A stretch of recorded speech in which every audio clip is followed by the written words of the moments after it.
Actor Chadwick Boseman died at the age of 43. The actor, who will forever be known for playing the first major black superhero, died Friday at 43. His many fans and nearly everyone he worked with had no idea that he'd been battling colon cancer. Leaves moviegoers in mourning. His wife and family beside him. Welcome to Bomb Squad Movie Night episode 94. Normally, I would start these episodes off with a joking intro. Last week I came in shirtless, acting like Gollum. I once famously dressed up as an airplane for the Top Gun one. I usually have a joke, but with the subject matter of the movie we're discussing feeling really somber, and it's about it's a movie truly in tribute of someone who died. Chadwick Boseman, who was not only played a hero on screen, but was a hero to millions of children worldwide. And in the same vein, earlier today, at the day of this recording, it was reported that Jason David Frank, who played Tommy Oliver in the Power Ranger show back in the day, died of suicide earlier today. So I actually just want to start this show off with a moment of silence, because I realized today that the worst part of growing up and becoming adult is watching all of our childhood heroes die. So I think I just want to have a moment of silence to just think about all the heroes we've lost over the years. So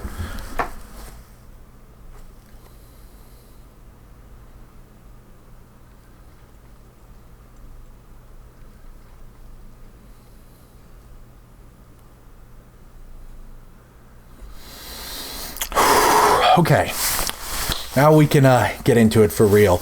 Welcome, of course, to Bomb Squad Movie Night, episode 94. Today we are talking about Black Panther, Wakanda Forever, the sequel to the literally Academy Award nominated film Black Panther, the latest film in the Marvel Cinematic Universe, the movie that's ending Phase 4, largely made in tribute of Chadwick Boseman. And in that vein, for our warm-up question today, I kind of wanted to talk about movies that were made in tribute or in honor of someone that was heavily involved in the production in some way, shape, or form. Hi, I'm Joseph Vrenek. For my answer to this question, the answer that I'm going with will also tie into kind of my thoughts on the movie. Star Trek Beyond. Star Trek Beyond, if you weren't aware of like what happened prior to the making of the film, arguably the most iconic actor slash character of the show, Leonard Nimoy, aka Mr. Spock, passed away. And if you've seen the J.J. Abrams films, he makes cameos in that. So the third one, they kind of have to address the fact that Leonard Nimoy had since passed, and it's a very loving tribute. They shed light on just how much of an impact he had on that series. The other kind of unfortunate thing about Star Trek Beyond that they added a tribute to him last minute was that Anton Yelchin, who played Chekhov in those movies, had passed away, I want to say, a month or so before the movie released, which, man, oh man, if you want to talk about deaths that really impacted me, people will always go to Heath Ledger as, like, actors who, like, impacted them. Anton Yelchin still hurts. Especially considering I think he was 27, which is the age I'm about to turn. Yeah, it really kind of hits heavy. More Star Trek later, though, surprisingly. Hi, I'm Rein. I had to re-record this because I was going to say something from Avatar: The Last Airbender, and I was like, well, it is a very fitting, well-made tribute to an actor and a beloved character, a surrogate grandpa for millions of children. But then I thought about one that probably hit closer to home for me when I was watching it. It's kind of an interesting answer because it is central to the plot of the movie. It's not just a added-on part of the story. It is basically the entire point of it. It's this documentary called Dear Zachary, a letter to his son about his father. It's probably the most intense documentary I've ever seen, but just an emotional journey, really just the highs and lows that a person's capable of feeling. A lot of lows if you know the subject matter. It's a very loving tribute to this person who has passed, and I would highly recommend seeing it. It's a great piece of art, great documentary. Dear Zachary is one of the greatest documentaries I've ever seen in my life. It is also an incredibly emotional gut punch. You will cry when you watch it. I'm not saying that like, oh, if you cry. No. If you have a soul, you will at the very least maybe tear up a little bit.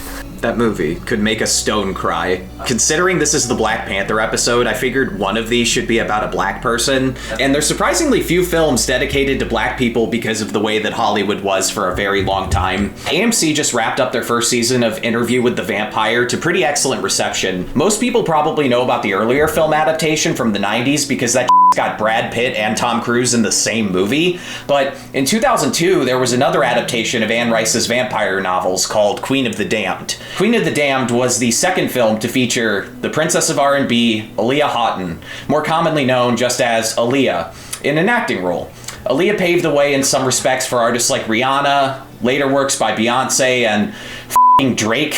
She was the youngest singer to ever perform at the Oscars when she did her performance of Journey to the Past from Anastasia back in 1998. She was a huge deal to millions of people, and her death in a plane takeoff at the age of 22 still hurts people to this day. Queen of the Damned is a bad movie, and the way Aaliyah goes out in it is sort of indicative of the larger trend that she deserved better in general. It's a good thing R. Kelly got caught, and if not for this vampire movie, she'll always be remembered for how her music made people feel. But yeah, another influential black celebrity taken before they even got the chance to grow old. That's an amazing poll, Austin. I would have never thought. I forgot Aaliyah acted. 2 films, so it's no big surprise you forgot. And she wasn't a bad actress. I didn't see that one, but I saw the other movie she was in. Romeo Must Die. Yep, that's a movie. She's good in it, I think. You know, my answer to this is arguably the most obvious answer, especially in regards to Wakanda Forever. When the early reactions and to the first trailer for Wakanda Forever were coming out, I remember the very common comparison was, this is going to be Ryan Coogler's feature-length version of the last 5 minutes of Furious 7, which is why my answer is, in fact, Furious 7. Now, does Paul Walker himself deserve the kind of reverence that that movie gives him? Maybe not. Please don't look too closely into the ages of the people he dated. But in terms of a love letter from a cast and crew that thought Paul Walker as his family, that the end of Furious 7 with the 2 cars splitting into the road is one of the most beautiful pictures of grief in motion I have ever seen in a movie. And I talk about this in the F9 podcast, but if you want to see a theater full of grown-ass men, tough grown-ass men that are like, I cry at nothing, start breaking down sobbing, you had to have been there on the opening night of Furious 7. There was not a dry eye in that theater with that Wiz Khalifa song and the weirdly CGI Paul Walker, which actually still looks pretty fine to this day. Yeah. He just looks kind of shiny. That is the only thing wrong with it. But I also think the shininess was intentional, as this sort of angelic glow on him. Furious 7 was a movie that was made in tribute to Paul Walker. It is still, in my opinion, the best movie of that franchise. Paul Walker was an inspiration to a lot of people that didn't have a lot of good inspiration in their lives. And I think the character Paul Walker plays in those movies is a pretty decent person to look up to. But yeah, my pick for this is Furious 7. So, now that we've hopefully gotten all of our sadness out of our bodies, and now we can kind of amp up and talk about Let's talk about Wakanda Forever! Yeah, the fun Marvel blockbuster that's not at all depressing. I just want to get this out of the way. I think this is the fastest I've seen a movie make people cry. Yeah, actually. We're going to talk about Wakanda Forever, the latest Marvel movie, ending the Phase 4, all the shit I said earlier. Let's just get right into it. Austin, I want to start with you. Oh man, this is my personal thing, but I think it's a crime against cinema that the original Black Panther at the time of this recording is sitting with a 96% on Rotten Tomatoes, and Wakanda Forever has a measly 84%. I know good reception isn't a pie. There's not a finite amount of it being split between these 2 specific movies, but I genuinely believe Ryan Coogler has really sharpened his skills a lot in the last 4 years, and that this is an even better film than the first, which was already a rock-solid entry into the MCU. It feels crazy this is coming out around the same time as Andor on Disney Plus, because they both have these elements that you'd never expect to be invited into a big tentpole property released by God Emperor Mickey Mouse. From the abject terror of the CIA boat massacre to Shuri's warped religious vision in the 3rd act, Wakanda Forever has moments where it's really taking the material quite seriously. There's a quote by Namor that reflects the central theme: only the most broken people can be great leaders. And the great drama stemming from that is what massive, powerful sci-fi civilizations do when they're ruled by monarchs that are so righteously angry at the world. That interplay worked very well for me, and considering it's a film about 2 advanced monarchies duking it out, I'd be remiss not to credit the performances of Letitia Wright, Angela Bassett, and 𝐁𝐤𝐤 𝐏𝐻𝐚𝐧𝐿. But for my money, Winston Duke is the best part of this movie. That dude gets to be goofy and serious, and his character is handed some excellent scenes, even though he's not around too much. But yeah, all that pre-release curiosity about whether this film could shoulder the burden of Chadwick Boseman's death was dispelled the second they had that dead silent MCU intro following his in-movie funeral. Always love those moments when a director cuts the audio entirely after a very sad scene, so you get the rare chance to hear people in the theater around you crying. There's a small list of things that weren't totally top shelf and felt like extended universe checkboxes getting ticked off, but those things didn't come remotely close to dragging down my experience watching this movie for the first time. So I guess I'm less reviewing this as a movie people will review and dissect on the internet, and more as a theatrical experience people went to figure out how to move on from grieving.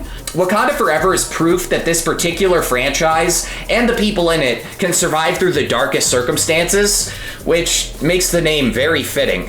Would highly recommend it. Back to you, Tanner. Beautiful, beautiful words. I agree with everything you're saying here, Austin. Joe, you're coming up next, buddy.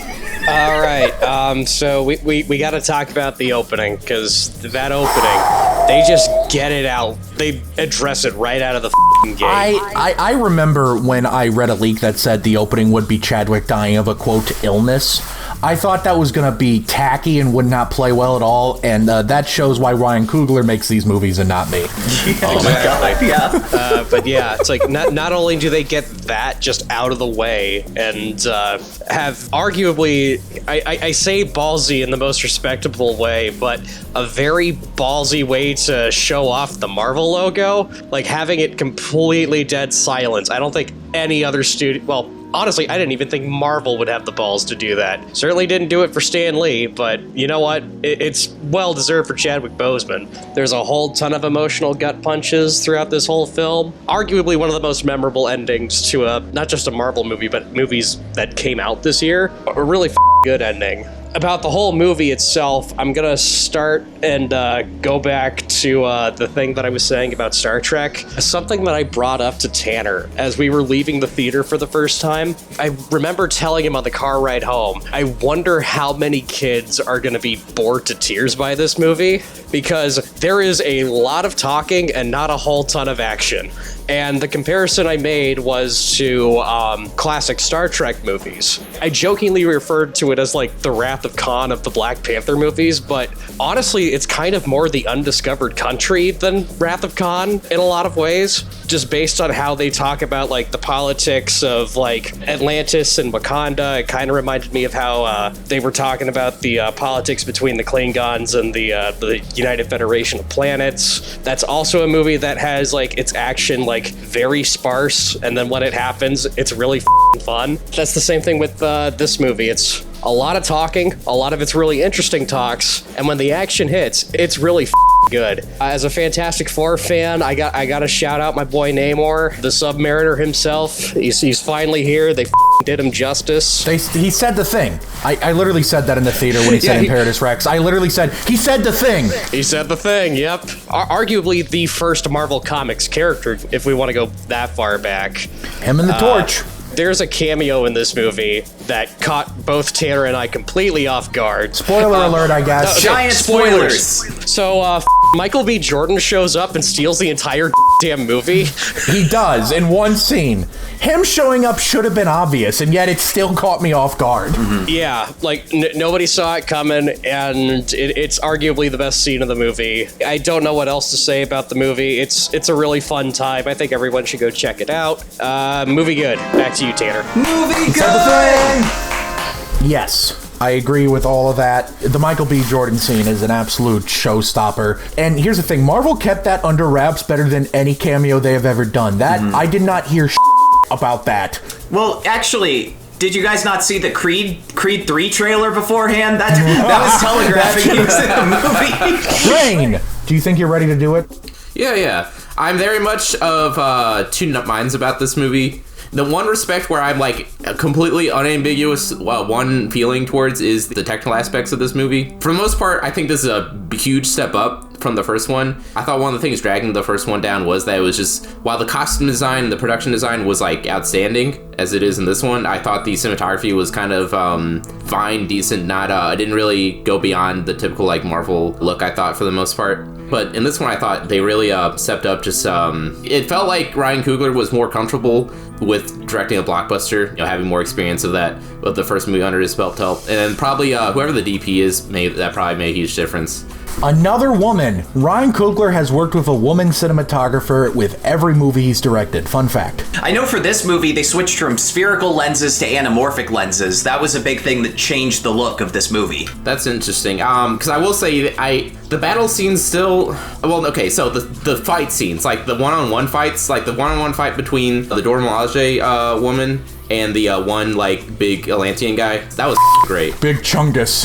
That was probably one of the best, like as far as like choreography and just like all that goes, that's probably one of the best fights in the series. It's so brutal. I would agree. For a PG-13. But like the big final fight, like on the boat and stuff, my eyes were kind of glazed. The movie overall, I really appreciate the movie. I think it's a more admirable and more interesting movie, arguably, than the first one. But the first one, overall, it nailed the landing better, I think, overall. Like, thematically, it was interesting how it felt like it pulled less punches. In the first one, we got to see Killmonger point out the history of colonialism, just stealing stuff, European stealing stuff from other people. But in this one, it's like, oh, wait, no, the CIA, they're still just the worst. They're still just doing the and then we get to see Louis Dreyfus just be like, oh man, I want colonialism so bad, it'd be so awesome if I could do that. That's really cool. Like, there's a scene where she's to the thought of America having vibranium, literally getting off to it, it felt like. But the final point, I guess, that I was trying to get to, I don't know if it was,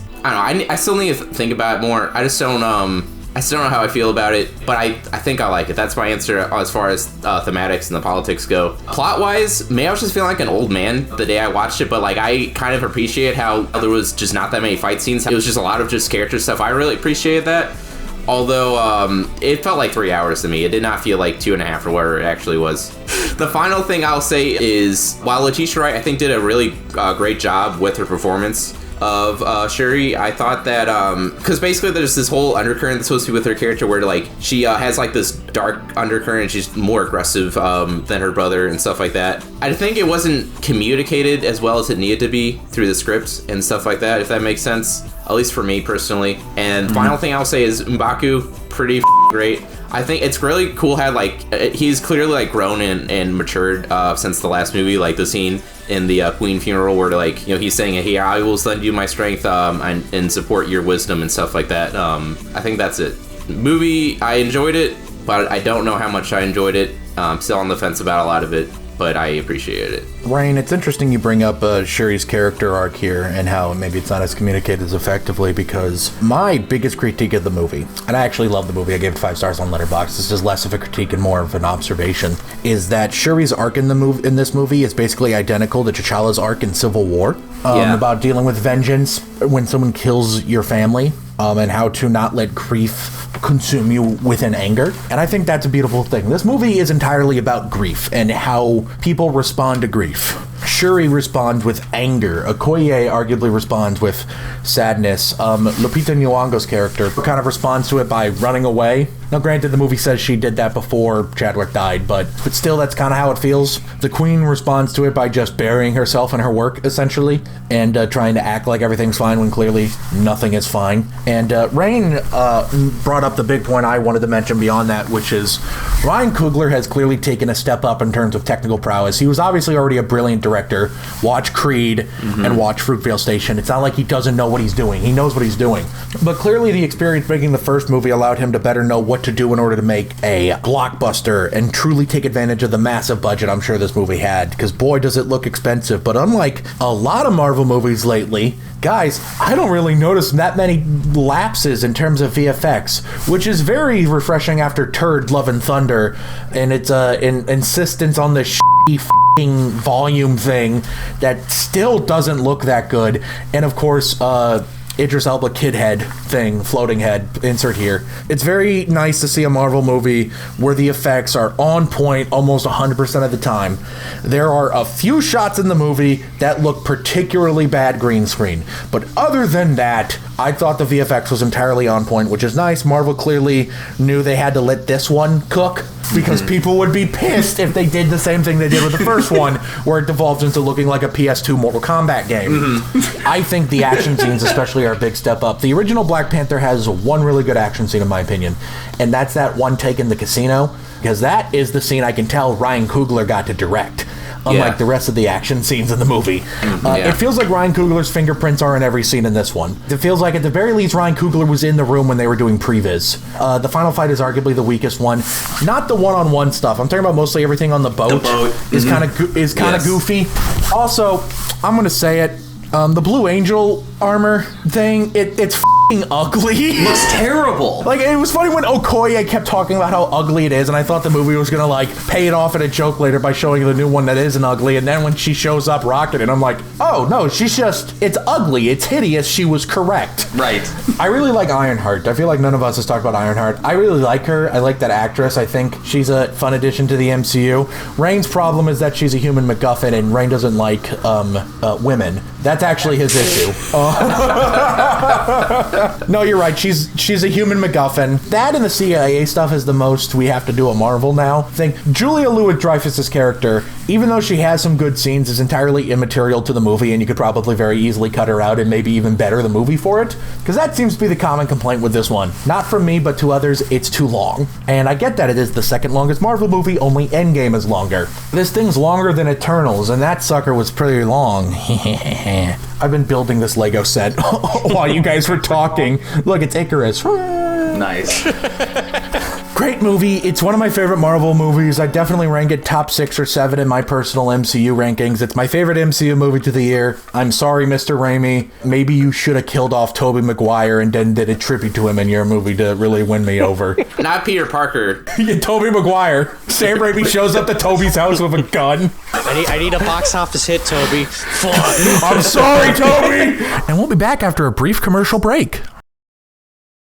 Welcome back to Ad Break for another ad. Did you know if you go into the description of this video, you will see a link to a website called moviepalette.com and also a code, SQUAD15, where if you use that code, you can get 15% off a purchase on moviepalette.com. You can watch our video on Movie Palette to see what it's like. I reviewed it. They sent me a free product. If you're interested in having one of your own, please go to moviepalette.com and use our code, SQUAD15. And now back to the show for real. Who's ready to rumble? Bum, bum, bum, bum, bum, bum, bum, bum. General discussion. I have a thing. This is an amazing movie because it made an Aquaman character actually threatening. Like, that has been like the longest joke in superhero media, is just shitting on Aquaman. And so, like, even the Aquaman movie doesn't make Aquaman threatening, but this movie somehow does. They killed the it. one where he has wings on his damn ankles, and they managed to make that intimidating. Marvel can do whatever they want forever. I love the sound design for his wings, where it almost sounds like a helicopter. Can we talk about one of the hardest moments in a movie all year is when it's revealed how Namor got his name? They destroy a plantation full of slaves. They just murder everybody so he could bury his mom, and he calls him, you know, like the child without love, which in Spanish has a sort of like, you combine two words and it sounds like Namor. That goes hard as They managed to recontextualize Namor into being a native Mayan type character. The recontextualization of that honestly makes Namor even more of an interesting character than he already is in the comics. And Namor is already a very interesting comics character. But hey, I think this is the first Marvel movie in the MCU to say the M word. What? Mutant. Oh yeah, mutant, yeah. It's the first Marvel movie to say mutant. We got Ms. Marvel saying mutant earlier this year, but this is the first movie to say mutant. So they're here, they're queer, they're metaphors for queer in many cases. They're not going anywhere, they're here to stay. Even though in this, it seems like the mutation is because of a thing he took, but maybe they're gonna say the reason why he could keep his skin was because he had the X gene or something. I don't know. I assume that's what they're going with. One thing I sort of begrudgingly lived by, even with my positive reception of the movie, is the same thing that happened in Black Panther 1, where Namor is a completely reasonable character for being like a god king of like an underwater civilization, and then after Shuri visits Telecon, there's a scene where they're sitting together in a cave, and Namor's like, you know, this isn't about the scientists anymore. I'm gonna do genocide! Like, they did the Black Panther flip again, where the villain's like, oh, hell yeah, I'm on this guy's side. And then there's a point in the movie where it's just like, no, I'm gonna kill everybody. And it, you know, sort of has to instigate all the drama going forward. Yeah, what happened is that Kevin Feige saw a draft of the script and went, we have to market this to white people too, you know? In Namor's defense, he isn't explicitly a colonist like Killmonger is in the first one. Like, his plans are vague enough where it's like, oh, maybe he's just gonna kill the leaders. Yeah, they kept his plans vague, and arguably Namor might be more justified than Killmonger was in the sense that they're already getting close to discovering them. That's fair. Yeah. Speaking of scenes involving the fish people, can we talk about their intro? Oh, God. So I've heard, like, mixed reviews about the introduction to the civilization, I want to say. Whoa. But you're talking about the boat scene, right? Yes, I'm talking about the boat scene. So for starters, with the famous Lake Bell cameo. I was going to say, for starters, Lake Bell shows up, a.k.a. Hollywood's it girl that they've tried to make an it girl but have constantly failed. So yeah, Lake Bell shows up in this movie and gets murked, but I specifically want to talk about how much of a horror scene that is. Like, Jesus Christ, it's one of the most terrifying things I've ever seen in a Marvel movie. The fact they have a sonic, like, call that makes people kill themselves by jumping into the ocean is so metal. Yeah, that's so metal, and I don't want that at all. Namor, if you're watching this, give me a call, please. I'm too scared to do it myself. Please help me. Oh my gosh. The chant, like, it sounds like it's from like a freaking like Bloodborne boss fight. I love it. And it's the second best horror scene in all the MCU behind the dream walking, I think it was what it was called in Doctor Strange. Yeah. And just like a great scene. As far as like technical craft goes, that might be my favorite scene in the movie. It's just so good at building tension and all that, just like terror. My favorite scene in the movie was when they introduced Namor's kingdom. Other people think it sucks because it's too dark. It's underwater. It's the ocean. Yeah, I mean, I get that Aquaman was a little brighter, but not that much brighter. Like, I'm sick and tired of this revisionist history of the Aquaman movie, all right? It was fine. Stop acting like it's a masterpiece. I'm sick and tired of people acting like Aquaman is a masterpiece. I thought the Telecon in IMAX justified the ticket price. Watching that sequence, I was enchanted. See, I wonder if the people complaining didn't see this in IMAX, because I don't know about you, everything feels brighter in IMAX because it's more of the screen being used up. So that scene felt plenty bright to me. As someone who's seen the movie at first in IMAX and then on a smaller screen, but it was like the super Dolby screen at Ronnie's, I can 100% confirm that it looks so much better on an IMAX screen. That tracks. Go see it in IMAX. That scene's incredible. It's probably my favorite scene in the movie. It's either that or the 1v1 between Shuri and Namor. Oh, Joe, remember the moment in the movie that I think I turned to you and said I have chills right now? It's the scene when Shuri is first revealed as Black Panther, and that was the only moment in our theater where applause broke out. Yeah. When she dropped down and like it's just the camera circling, and our theater went ape shit, and it was great. It's a great That was such moment. a great moment. I always thought it was incredible before the Black Panther franchise that there wasn't an American word that was shorthand for Black Utopia. That's like a massive cultural contribution that the Black Panther franchise did. Everyone knows what Wakanda is, and what it describes is very unique for our language. I always thought that was crazy. I love the way Winston Duke says, they called him Cool Khan. I love it too. that. It sounds silly but cool at the same time. Literally, it's the perfect comic book balance of silly but cool as Yeah. I want to shout out how Marvel is getting to have their cake and eat it too. In what way? Marvel has successfully avoided recasting T'Challa, but the way they have set up T'Challa's son having the same name as T'Challa Oh my god. means they can just reuse all the Black Panther T'Challa stories from the comics and replace T'Chaka, Chadwick Boseman's character father, with just Chadwick Boseman's character being the dead father. They have somehow masterstroke themselves into having their cake and eat it too. I can't believe those sons of bitches pulled it off. God. I know, it's a very interesting discussion. Like, I've seen a ton of arguments pro and against, like, recasting him. I don't think this is what T'Challa would have wanted, but I think now that they've committed to it, this is the best route they can take. Hey Tanner, you got any trivia for us? I do, as a matter of fact. I have a fun one for you, Austin. Oh. You know how when you said Winston Duke was your favorite? Oh, first off, Tanner's Trivia Corner. What about Winston Duke?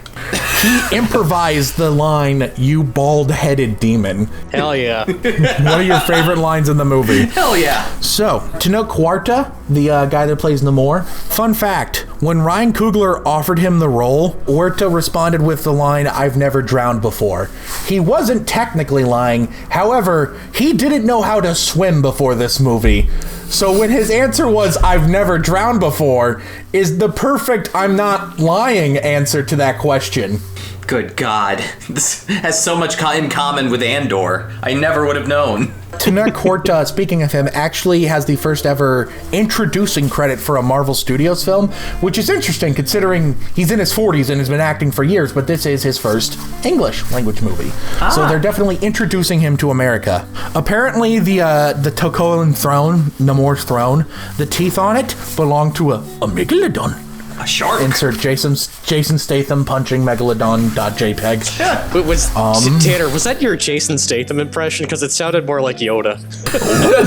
Megalodon, you are. Jason Statham, I am not. Ryan Coogler almost quit filmmaking temporarily after Chadwick died, but his final conversation with Chadwick is what decided him to keep moving forward with the project. Can I just say, I cannot blame him for thinking that, because Jesus Christ, that man had to be bricks the entire pre-production of this. Dominic Thorne, the actress who plays Riri Williams, originally auditioned to play Shuri for the original Black Panther film. There's a fun fact for you.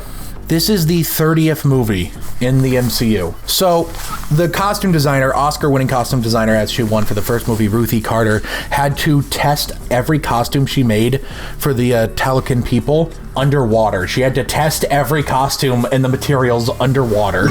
Fun fact, Dorothy Steele. This is the final movie she ever did before her death. Dorothy Steele plays like that really old lady on the Wakandan throne council. Fun fact about her, she was like in her late 80s when she decided I wanted to be an actor. Oh, like a Grandma Moses type. Yeah, she was like old as shit. She was like, I'm gonna give this acting thing a try. And then she got to be in 2 Marvel movies. Holy smokes.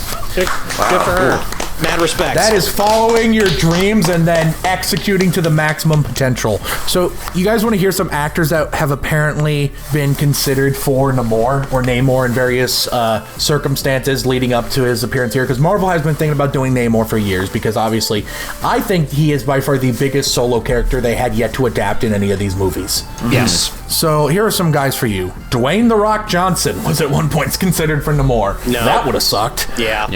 Daniel Day Kim. That would have been interesting. Okay. Henry Golding.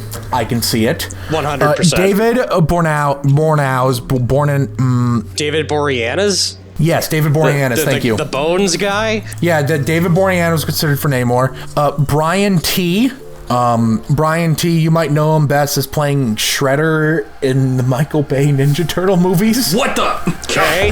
And my absolute favorite, I can't believe this, but at one point Marvel was seriously considering putting Namor in a movie and getting Michael Phelps to play him. Oh no. You know, the swimmer, not the actor? Yeah. I want to go into the Marvel boardroom and just smack everyone across the face for thinking that was a good idea. Joe, clearly you did not see his audition. He was actually incredible. Yeah, there was not a dry eye in the audience. So here's a fun fact for you. According to Michael Waldron, originally Namor wasn't going to debut in this movie. In a very early drafts of Doctor Strange in the Multiverse of Madness, Namor was going to be on that Illuminati Council because he's a founding member in the comics. They opted to let just Coogler do his thing with it and not start the audience with this weird alternate universe version. I guess Mr. Fantastic doesn't get the same respect. The license plate on the prison transport that's carrying Martin Freeman's character reads CB112976, which stands for Chadwick Boseman and his birthday, November 29th, 1976. And finally, the hut that the first Black Panther is born in one of the flashbacks, is apparently based off of the, quote, this is actually according to Hannah Beachler, who is the production designer in the movie, is based off of the hut where African leader Nelson Mandela was born in. There's a fun fact for you. So who's ready for final thoughts? Let's do it. Rein, I'm going to start with you. It's a very interesting movie. I still need time to digest to figure out how much of it works for me, but I enjoyed it. Joe, you go. Man, I really hate the fact that I've been binging Seinfeld lately, because, man, oh man, when Julie... the first thing that I heard when Julia Louis-Dreyfus shows up in this is just the Seinfeld theme. But in all seriousness, really good movie. Check it out on IMAX. Yeah, overall, really good movie. Rest in peace, Chadwick Boseman. Austin, you go. It's nice, after sort of the critical rejection of Eternals, to see a more heavy, character-driven MCU movie that's being received better. I think that some of these movies can graduate from being commercials to being artistic achievements, and so far the Black Panther franchise is doing a better job at that than almost anything the MCU is currently serving up. Kudos to Ryan Coogler and anyone involved. You walked the tightrope and ended up somewhere quite admirable. Did someone say Eternals? Guys, I found the Black Panther. You both had good interjections with props. I found the Black Panther. I just want to say that this movie really is a beautiful tribute to Chadwick Boseman. That ending scene in the fireplace when they finally show flashbacks of Chadwick and like Shirley's finally able to grieve, that is a really good scene. Yeah, really good scene, really moving scene. That scene is indicative of the whole movie. It's an amazing movie in its own right, but it's also an amazing tribute to an incredible actor that was taken from us far too soon, and the world is lesser without him. But they found a way to move on, fortunately, and things seem to be going all right. Yeah, everyone found a way to move on. And you know who else is always able to find a way to move on? Who? You, the person watching / listening to episode 94 of Bomb Squad Movie Night. If you are listening to this episode on any of the audio platforms we're on, thank you oh so very much for listening. Go ahead and go down below and leave a review. It boosts us in the algorithm maybe, but more importantly, it feeds Austin and 𝐼𝐸. If you're watching it on Spotify video, I hope you enjoyed watching this uncensored. And if you are on there, how about you mosey on around down to our Patreon, where you can give us money. Only you can prevent Tanner's embarrassment and forest fires. And if you are watching this on YouTube, thank you oh so very much for watching episode 94 of Bomb Squad Movie Night. Go ahead and down to the comment section below and let me know. Was Chadwick Boseman one of your favorite actors? Do you miss him? What did you think of Wakanda Forever? Do you think it was a fitting tribute to Chadwick? Should they have recast T'Challa, or do you think they made the right call? I think there's interesting discussion to be had there, one that we didn't really have time for, because you could make an entire podcast episode on that question itself, honestly. Comment below and let us know. While you're down there, hit the like button so we know how much you like us. Hit the subscribe button so we know how much you love us, and hit the bell icon so I can and steal your stuff. Thank you again oh so very much for watching. Tune in next week when we talk about a very different movie that also deals with grief. When we talk about one of my favorite movies of all time, Good Will Hunting. That is going to be a fucking blast. We're going to have a guest for that one, so that'll be fun. We haven't had one of those in a couple weeks, so make sure you tune in for that. Of course, once again, thank you all so very much for watching, guys, and remember, Wakanda Forever. Bye. Bye. They called him 𝐁𝐥𝐚𝐬𝐤. Just slid my ticket across the table and I said, sorry guys, I gotta see about a girl.